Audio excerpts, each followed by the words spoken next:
I think our country's really hooked on get rich quick, like shortcut, easy button, instant gratification. If you want to improve your health, like eat less and move around more. But that doesn't sell anything. It doesn't make anybody money. It doesn't, it's not real popular. So it's like, what? No, I need this program. I need this 6 minute thing. I need this pill. I need this supplement because eat less and move around more just is too boring, you know? I think it's the same way in the financial world, right? And so people are looking for the shortcut or the easy button or the hidden secret, you know, and the secret is put in the work. That's the secret, you know?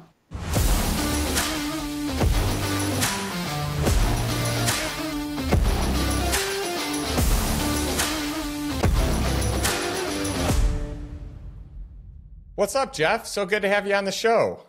Thanks, Justin. Happy to be here. Yeah, this is fun. Well, we've been talking about doing this for a while, and by the way, we have connected on some other content because you come and speak to the Lifestyle Investor Mastermind all the time. We've had you on, I don't know, 3 or 4 times to talk tax strategy, and I built out a tax strategy masterclass that we're going to be launching here at the beginning of the year, and one of the bonus pieces is a video from you. So, I mean, we've talked tax a ton, but we've never had you on the podcast. And so I'm excited to have you on the show so we can dig in a little bit more, both philosophically and also tactically. So welcome. Yeah, thanks. Happy to be here. And I'll just say that your tax database, if you will, is about the most exhaustive I've seen of any group I've ever interacted with.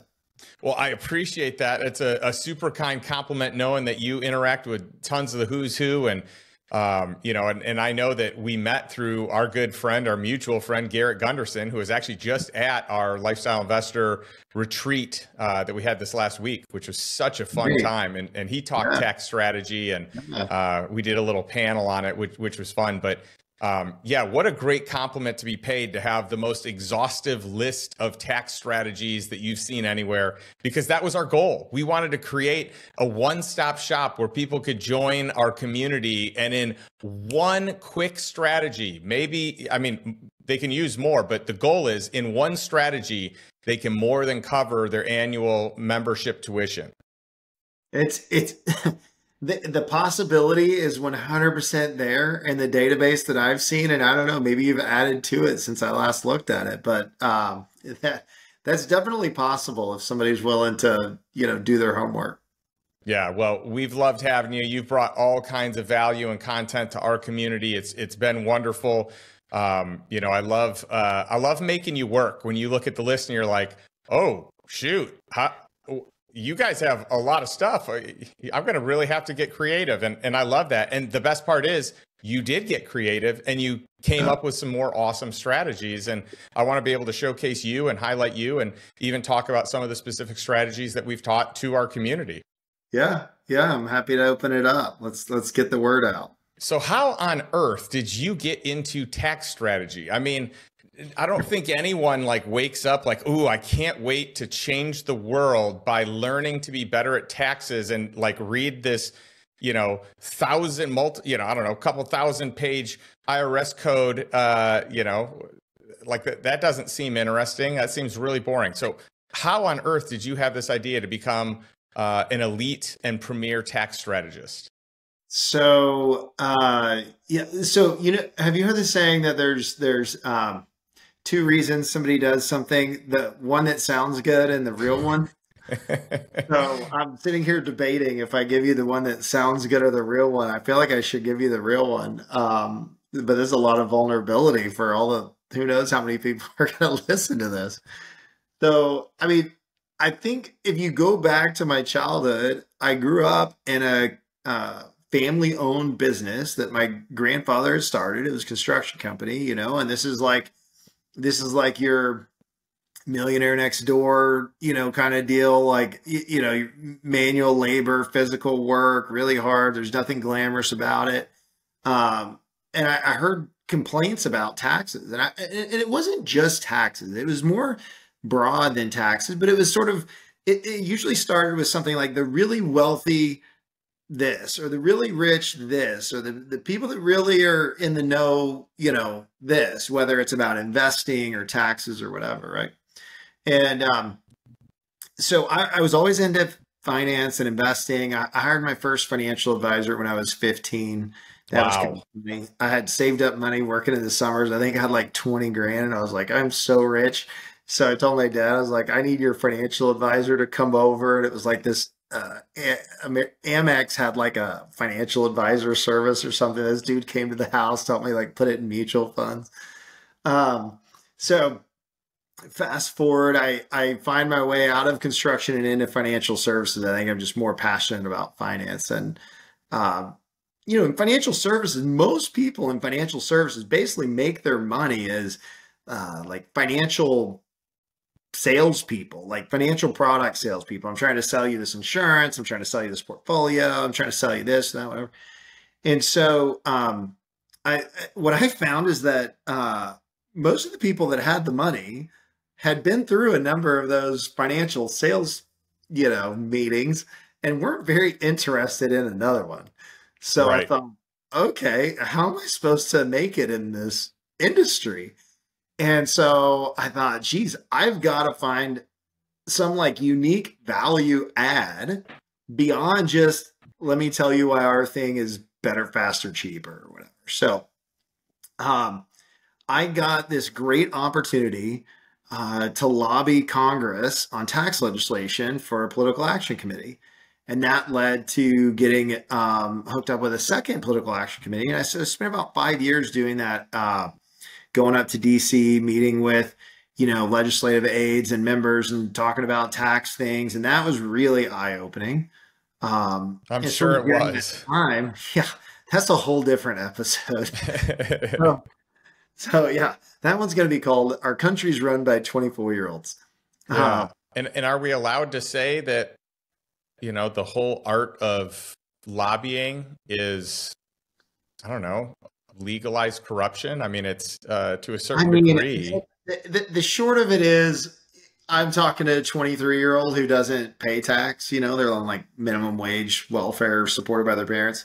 And so I'm trying to talk to them about tax. They don't understand. So it always comes back to the common denominator that everybody up there understands, which is votes and constituents and reelection. So it basically comes down to, I represent a big PR machine, and we're going to put out good or bad PR for you. And based on all of our research, I'm going to try to convince you with this one pager that there's this many voters, constituents that are going to be impacted, and our PR machine is going to target those people.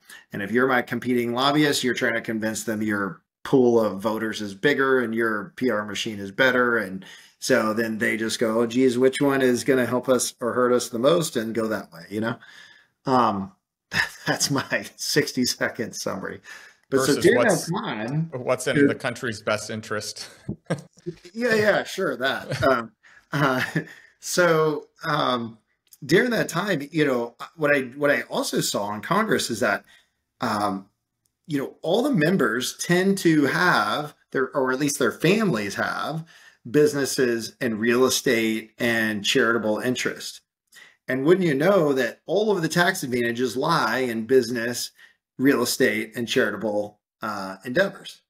So, you could say back to the two reasons for doing something, one that sounds good is, well, you're providing jobs and housing and, lessening the burden on the state, or perhaps the real one is because that's what all their families have. So I'll leave that up to you to wonder. But so starting to uncover and go, geez, okay, there are big things that people do, but, how do I bring that down to somebody like my dad, who's an electrician?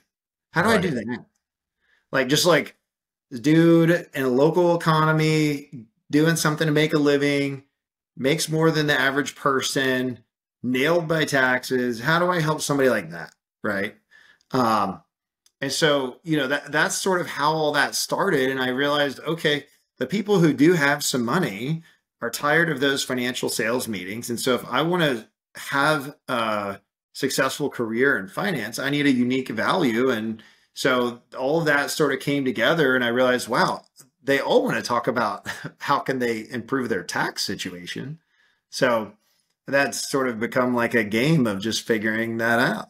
And that's exactly what it is. It's a total game, and there's a blueprint, and there's a way that you can partner with the government to help them get what they want, and by proxy, as a natural byproduct, you get some sort of tax incentive or something that is a win for you. And so it's funny. I do a bunch of keynotes. I don't keynote as much as I used to, but I still do a handful a year, maybe 4 to 6 a year.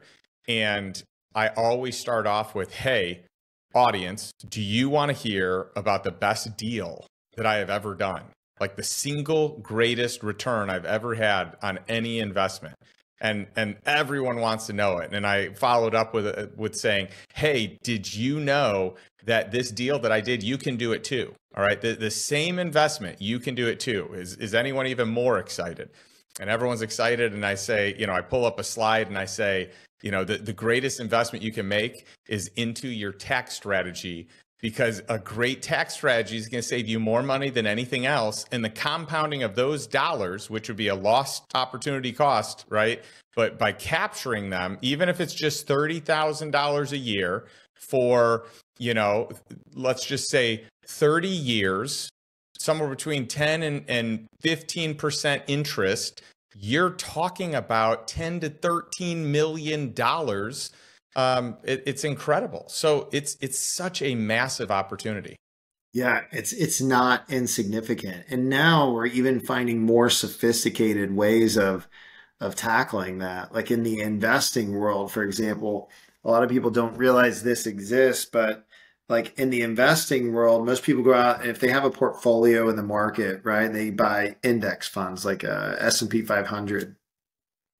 Well, now there's technology that allows us to do what's called individual indexing, where imagine the S&P 500, but instead of buying like brand name index fund, we buy all 500 stocks individually. And then you do daily tax loss harvesting because those stocks move every day. So let's just say like today, Coca-Cola goes down.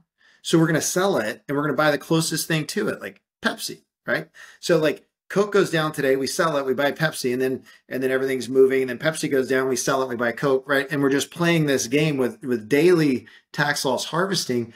You can generate an extra 2 or 3% of tax alpha even on your investment portfolio. So like it's getting really sophisticated for people who care to try to capture that tax benefit, whether it's on income, capital gain sale, your investment portfolio, estate planning, whatever arena it's in. Yeah, and on the crypto side of things, for those that do anything in that arena, and most of that is super speculative, super risky, but you've got a few projects and a few specifics, that are standouts, such as Bitcoin or Ethereum, and there are no wash rules currently as we sit today. So that's another way you can tax loss harvest on those, where you can literally sell them and buy them back immediately and clock that loss. Which is amazing. It's unbelievable. Yeah, tons of opportunity there. One of the things that I'd love to talk to you about, just to get things kicked off, is the difference between a CPA and a tax strategist. Because most people think that their CPA or their tax planner is a strategist, and that is a horrible assumption to make, because most of them do not know how to do strategy. Most of them do not even know how to do, our onboarding document when someone joins our mastermind has over 50 unique tax strategies that virtually most CPAs do not even know and do not even use, though it's all in the tax code.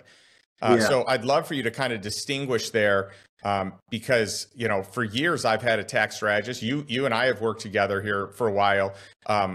But a tax strategist is going to kind of direct and teach a CPA and help them to make some of the moves that they otherwise wouldn't know. And I'd love you to elaborate. Yeah. Probably really common complaint that I hear is people getting frustrated with their CPA. I don't necessarily think that the CPAs aren't capable of it. I think it's more about the business model that they have. In effect, they have a seasonal business model. Hey, we we've got this busy season in the spring and a busy season again in the fall. And we work like 100 hours a week during the busy season and don't want to do as much in between. And, most people engage with their CPA sort of in a last minute way anyways.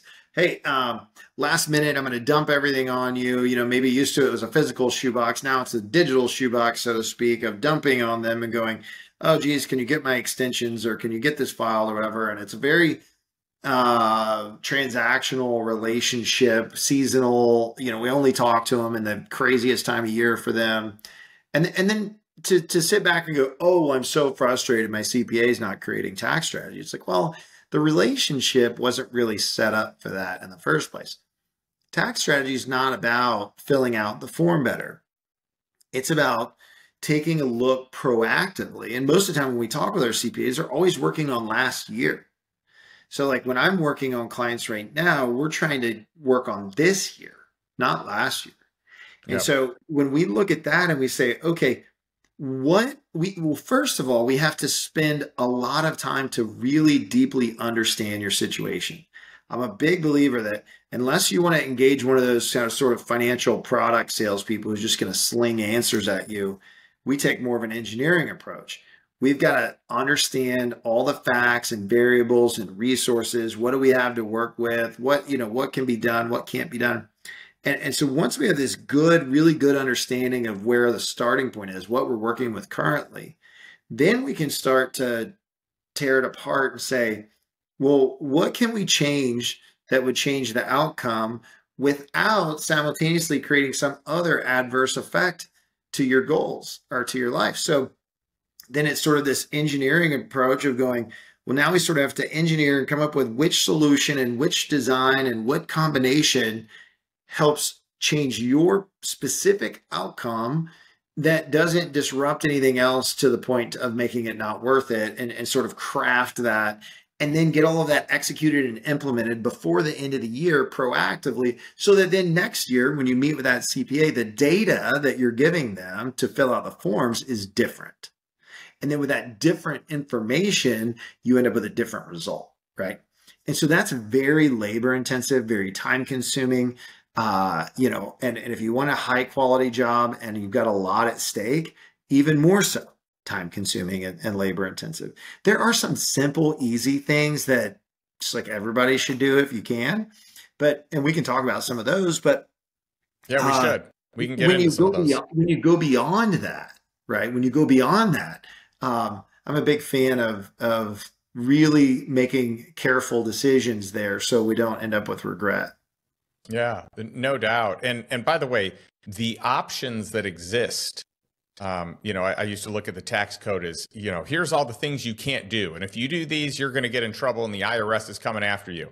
But the reality is it's more like a blueprint. Follow these rules, do what the government wants you to do.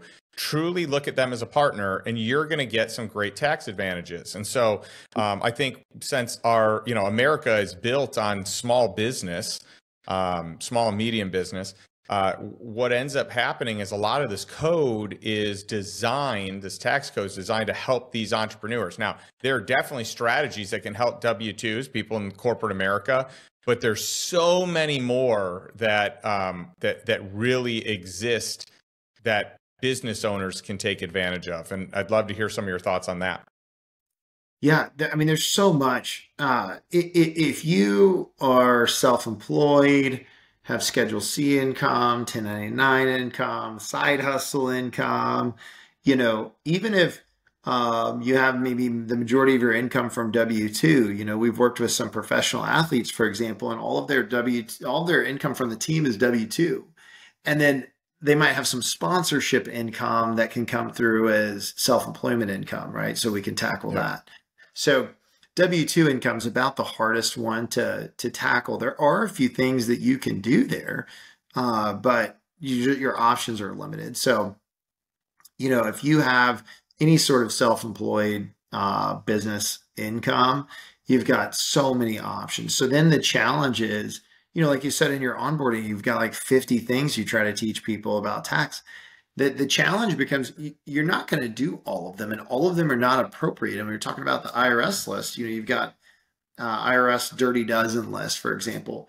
And the interesting thing about the Dirty Dozen list is usually the Dirty Dozen list is a list of things that are all in the tax code.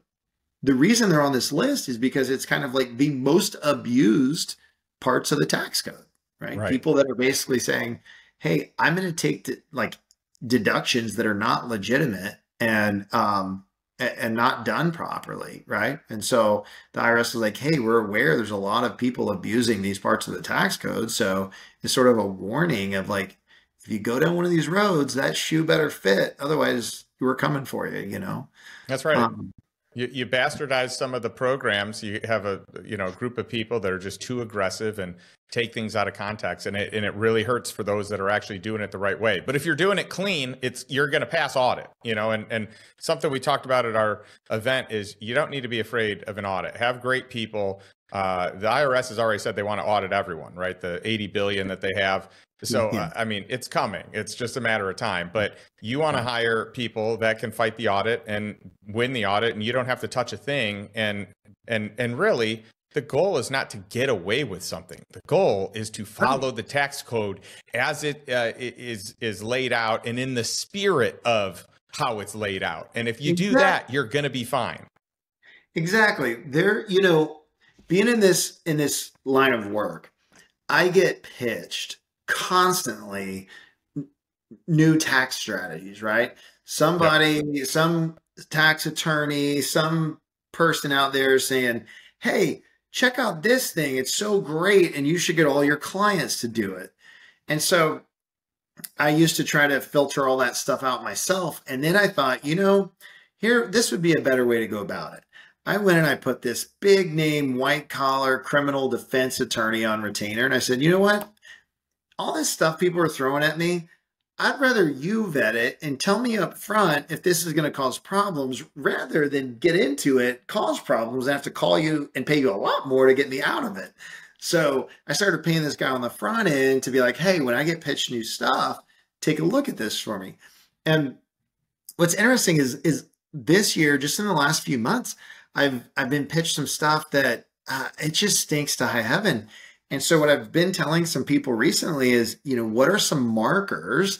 Like if you're getting pitched a tax strategy, how do you know if it's sort of maybe a little like too far into the gray fringe that maybe you shouldn't go there?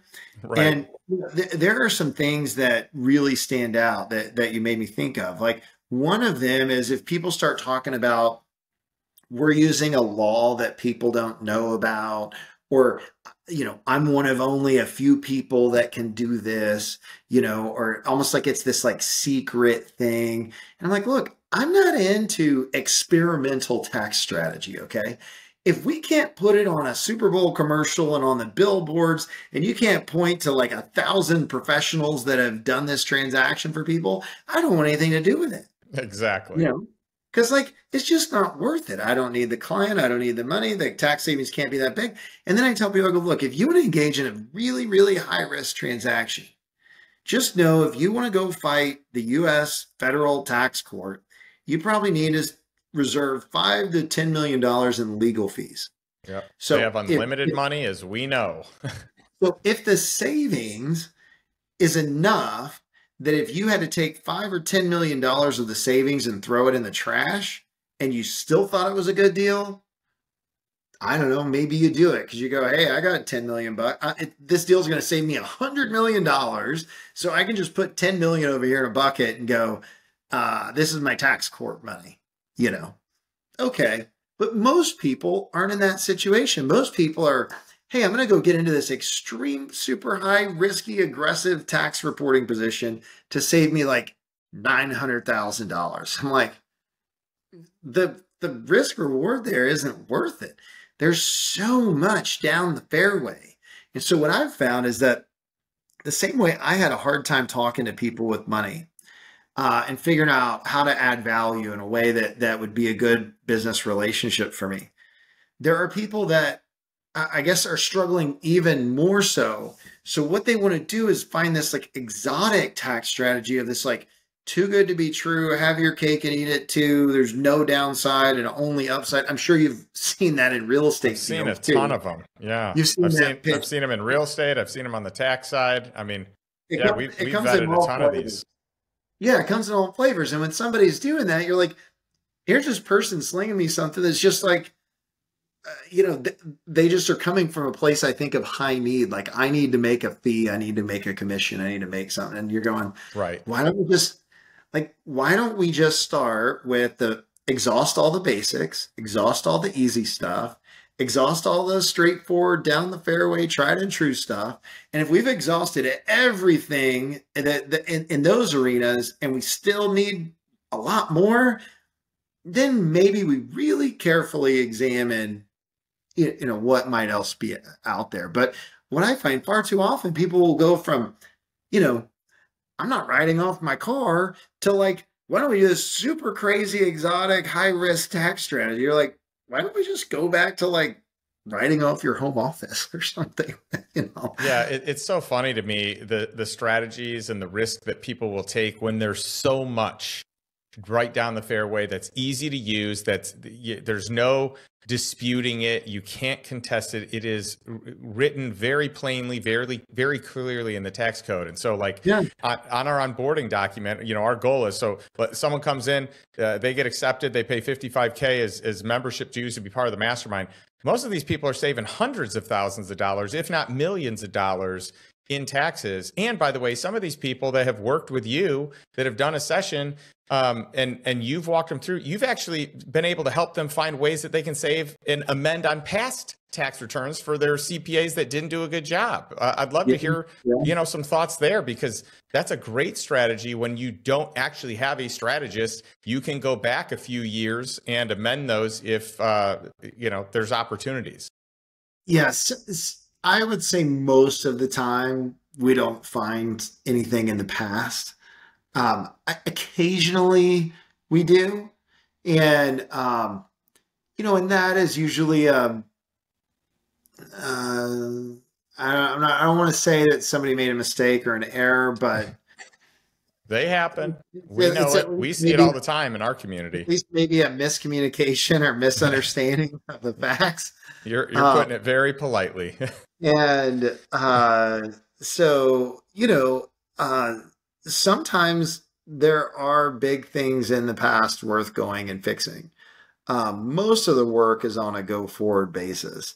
Yeah. And, but I will say though that, oftentimes like we can do an hour-long call with somebody, and, the Talk Tax with Jeff calls, and they, in an hour, it's not uncommon. We find 10, 20, $50,000 at least identified. Hey, here's things you could do that are in that basic category that you could go take advantage of,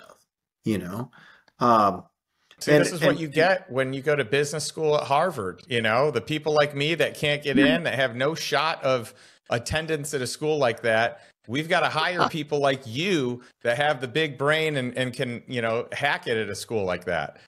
I don't know. They put out a lot of big consultants at like the big firms. And so some of my friends from there, one of them, he would sort of make fun of me. So I'd be like, oh, what are you working on? He's like, oh, I'm working on this like Disney merger or some like big, humongous deal. Right. And so he would sort of nickname our clients. He'd be like, so you're working on Concrete Roger and Big Fan Dan and all these people? I'm like, yeah, Concrete Roger's doing pretty good right now. I'm like, they don't, I don't know if they're really big on going to work for, average American entrepreneur, somebody trying to make it in the world. But, there's a lot of opportunity. And what I find probably the biggest thing that people need to do, and this isn't just tax. I mean, I think so much of this, you might say the same thing about investing or real estate or whatever, is you have to carve out the time and make it a priority and go after it in sort of a proactive, intentional way. Totally. But I think that's how you accomplish anything in life. That's right. And don't outsource it. You've got to partner with people, right? I don't want you or anyone else that I work with on tax strategy to do it for me. I want to know why you're doing it. Educate me along the process. I'm not just investing my dollars into this. I'm investing my time, and I want a return on both, right? That's my goal. Yeah. Yeah. And so I think that's the hardest part, because people are somewhat trained in this reactive mode of dealing with their taxes. I don't know. I go the following year and dump all this information and get the bill that I owe for last year. And so you're going, okay, well, at least 1 year, you're going to have to suck it up and like get caught up to the present day so you can deal with this year versus always being stuck in the rear view, And so that's probably the hardest part, and making progress. And then I think our country's really hooked on, get rich quick, like shortcut, easy button, instant gratification, like it's like if you want to improve your health, like eat less and move around more. But that doesn't sell anything. It doesn't make anybody money. It's not real popular. So it's like, what? No, I need this program. I need this 6-minute thing. I need this pill. I need this supplement. I need this whatever. Because eat less and move around more just is too boring, Yeah.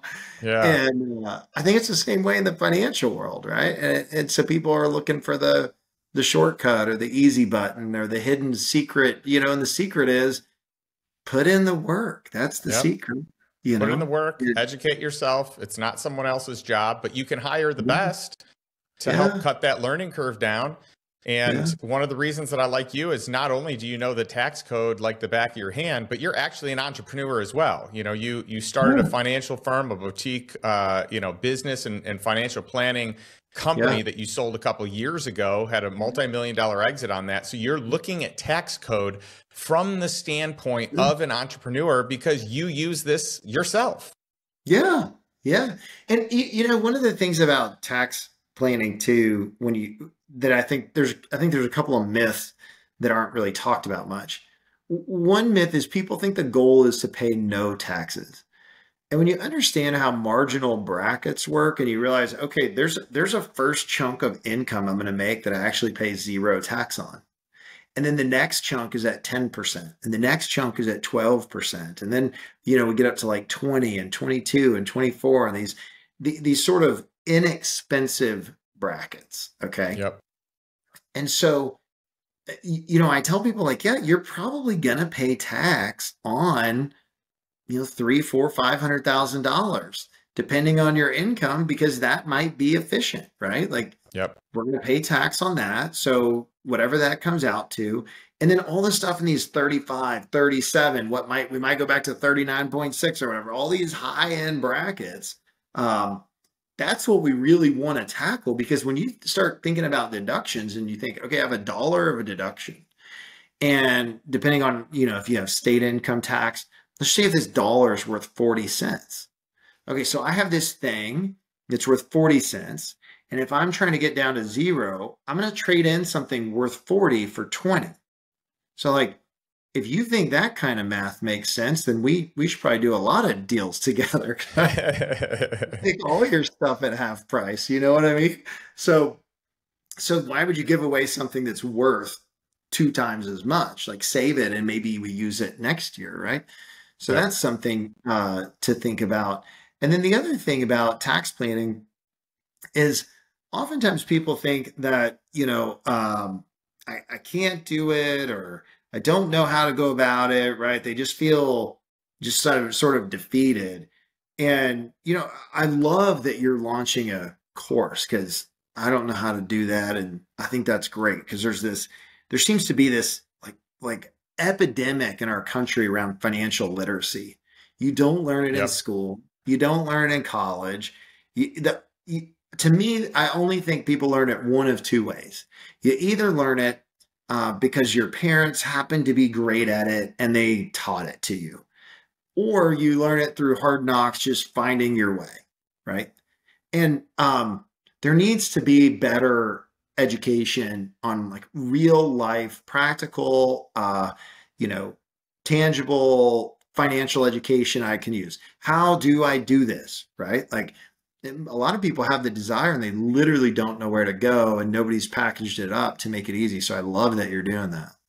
Well, thank you. Yeah, I just want to educate people that there are ways to reduce your taxable income, especially like let's just get out of the top tax brackets. Let's try and get down to an effective tax rate of 10% or 12%, 20%, right? Yeah. You know, and maybe you have some years where you don't pay anything and that you do that legally, but to consistently do that, that's probably unreasonable.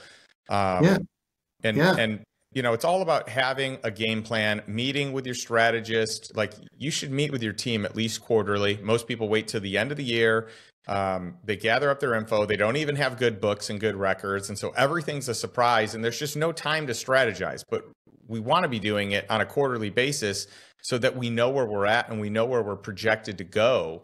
And that has been such a huge key for me, for our family, for our community, the Lifestyle Investor Mastermind. You know, that is of the utmost importance to us, is making the time.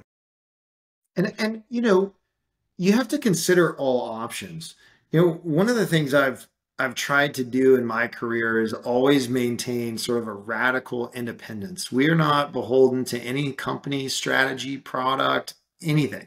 So, you know, to me, all too often advisors and consultants have a strong bias, which is okay. But where it goes awry is when they're projecting that bias onto their client, right? Yep. Like I might be really conservative. You might have high risk tolerance. Well, I should not project my conservative nature onto you, right? Or whatever it is, right? So people project this bias, and that really bothers me. So I try really hard when we're talking to clients to just be really agnostic around and give the benefit of the doubt that every financial tool, assuming it's legal and legit, like has a place and has a purpose. So I like to think about it like a pharmacy. I like to believe that all those drugs have a positive use, but in the wrong combination and the wrong dose and the wrong timing, the wrong application, it can have terrible effect. And so, you know, it's really about going, okay, like what works for your situation, right? Yep. How do we figure that out in your situation? And oftentimes I think people make bad decisions when they procrastinate, because then they're going, I've let the tax tail wag the dog. I've got this big looming tax bill, and now I'm terrified about what's looming, and I'm going to go try to hit the easy button. Yeah, 100%. You know, it's interesting. I've seen this a lot in a lot of the circles, a lot of communities that that I spend time in, and I see people all the time that they focus on the tax strategy. They invest in these deals that are actually not good deals. They wouldn't do the deals otherwise, but they're doing them because there's a good tax strategy built into it, a lot of depreciation or an opportunity zone. And they're doing this because they need the tax strategy of it, even though the deal doesn't stand on its own. And I'm just emphatic about the point that you only do those if you would have done them, even if there was no good tax strategy. So if it is a good deal and it stands on its own, then great, do it and get the good tax strategy, but don't do a deal to get tax strategy because 9 times out of 10, that will not work out. And so, you know, too oftentimes with these financial like product salespeople are trying to sell a strategy. So they're trying to push a strategy when they approach a situation that way, you know, that takes off of the table the option of paying the tax. And paying the tax is one of the options that has to stay on the table.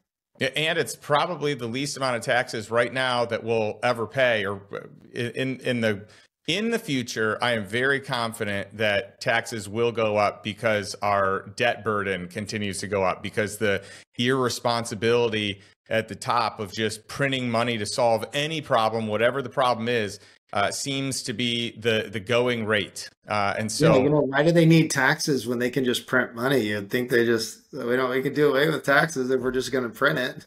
But why not do both? You know,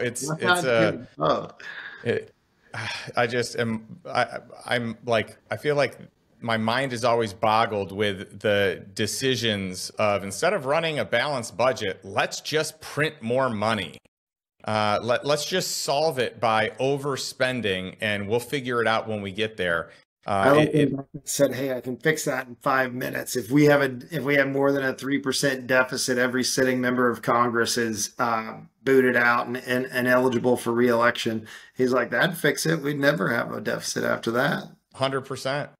Now, one of the things you spend a lot of time talking about is the freedom, your financial freedom threshold. And I'd love for you to just touch on that real quick as we kind of round things out here today. Sure. Yeah.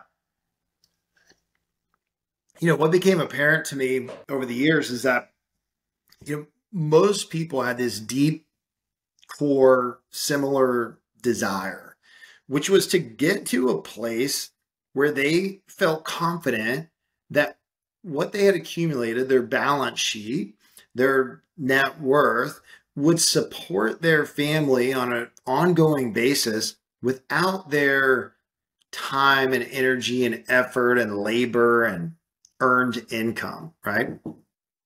And used to, I think people would talk about retirement, and it just seems like that is not really a concept that I find anyone really excited about, because it seems like when people have a real sense of purpose in their work and you take that away, if they don't have something else to deploy that energy into, they end up in like the state of depression. And so most of the people who have good earnings are creators, they're doers. And I don't think you take someone like that and just have them stop. Like, oh, okay, hey, just stop. Like, Justin, just don't do anything productive the rest of your life. You're like, I don't know how to turn that off. However, I do want to cross this threshold where my peace and joy starts to go up, realizing that my need has come down. When you have low need, you have high power, and that changes how you approach relationships, decisions, work, time, all of this. But when you have high need, this sense of, oh my gosh, I got to make money, I got to save money, we're not there, like, oh, if this whole thing could fall apart, you're approaching life from this place of low need and stress, right? And so people want to cross that threshold of going, okay, I think I can make decisions from this new place, right? And so I think there's 5 key areas people have to really pay attention to when trying to get across that threshold. And the first is easy. It's cash flow. You mentioned organizing earlier.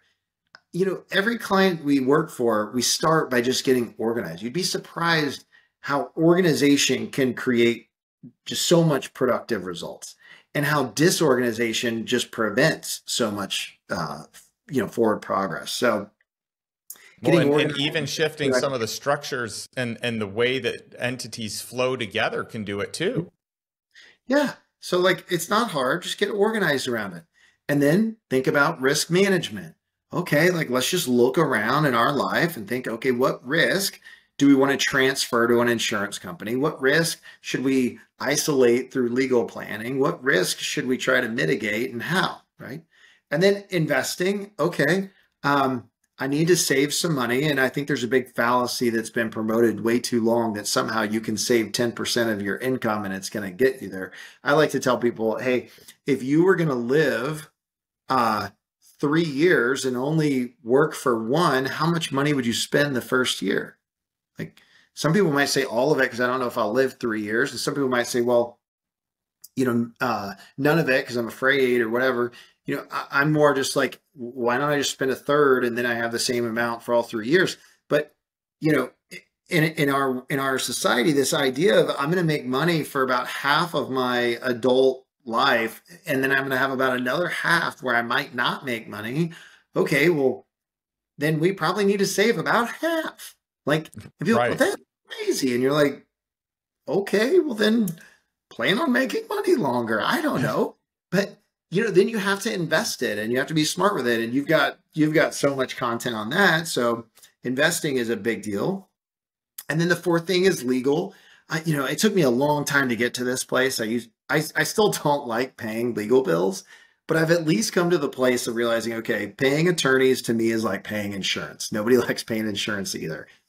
But you pay insurance because I'm going to pay the small bill and that company will pay the big bill. Yep. And my thought with attorneys is it's not realistic for me to not pay attorneys in my life. So I get to choose, do I pay him a little bit on the front end to get me set up right? Or do I pay him a lot on the back end for all the problems that I'm going to encounter by not being set up right? So I'm like, So true. I'll just choose to pay them on the front end, kind of like I would insurance. It's a smaller dollar amount on the front end. And Well then said. the fifth area is tax. And so, cash flow, risk, investment, legal, and tax. Put some effort into those areas. Yeah, I love that. I think that's great. And I love that you're sharing with us the 23 overlooked tax strategies for entrepreneurs to create financial freedom. What a cool handout. And we'll include this info in the show notes and give you guys access to it. But super cool. And I've just been blown away by your knowledge, your understanding, the thinking outside the box, but making sure that it really checks all the boxes, which is so cool. I mean, there's a million things we could get into. We could talk about strategies. We could talk about the difference between deductions and credits. Tax credits are amazing. So anytime you can get those, and there's a ton with like solar strategies that are out there, think about what the government needs the most of. They're willing to incentivize what they want. So they want, housing, affordable housing specifically, but housing in general. They want agriculture. They want energy, renewable energy right now. So it's like, figure out what they want and then do those things, and you're going to get rewarded for partnering with them. And so you're just a wealth of knowledge. Where can we find out more about you? And for people that want to spend more time, maybe set up a call with you to dissect their taxes and even looking forward or looking back, where do they do that? I think the best page to go to is talktaxwithjeff.com. Go there. There'll be some links that take you to some more content, but start at talktaxwithjeff.com and hopefully we get to talk to you soon. I love it. I love it. Well, you've done a lot of great work for a lot of people. We appreciate you. You've educated. You've helped set up a lot of things for people in the lifestyle investor mastermind community. And so we just want to thank you and get the word out that other people can utilize you and your skill set and your expertise. So thanks for having me on. I guess one final thought is, when you're talking to, I don't care, any sort of advisor or consultant, if you're talking to someone and you're going, okay, I'm fired up, I'm going to go work on this, and you just get the sense that they're not being forthcoming and transparent and sharing information with you, that should be a huge red flag. Yep. Because I don't really feel like the magic really isn't in the information. Right. The information is out there. Everyone's got it. We'll give it to you. Anyone with it should be willing to share it. It's kind of like open source stuff. There's nothing is proprietary about it. So if somebody tries to make it feel that way, run away. Tax code is not proprietary. It's given out to everyone. Yeah. It is one set of rules that everyone plays by. So if you hire someone, you really just hire them to help you navigate that and put it together for you, not because they have a secret, okay? Because the secret's out. Yeah, that's awesome. Great advice. I appreciate you sharing your wisdom. It's always so fun to connect. I like wrapping up every episode asking our audience a question. And so my question for you is this: what is one step that you can take right now towards financial freedom and towards living a life by design, one that you truly desire, not one by default? And what is one step you can take that you learned from Jeff today that can help you get your house in order with regards to taxes, or the overall picture of the financial freedom threshold, one of those 5 categories? But pick a step. What's one step? Be proactive, not reactive, and we'll catch you next week.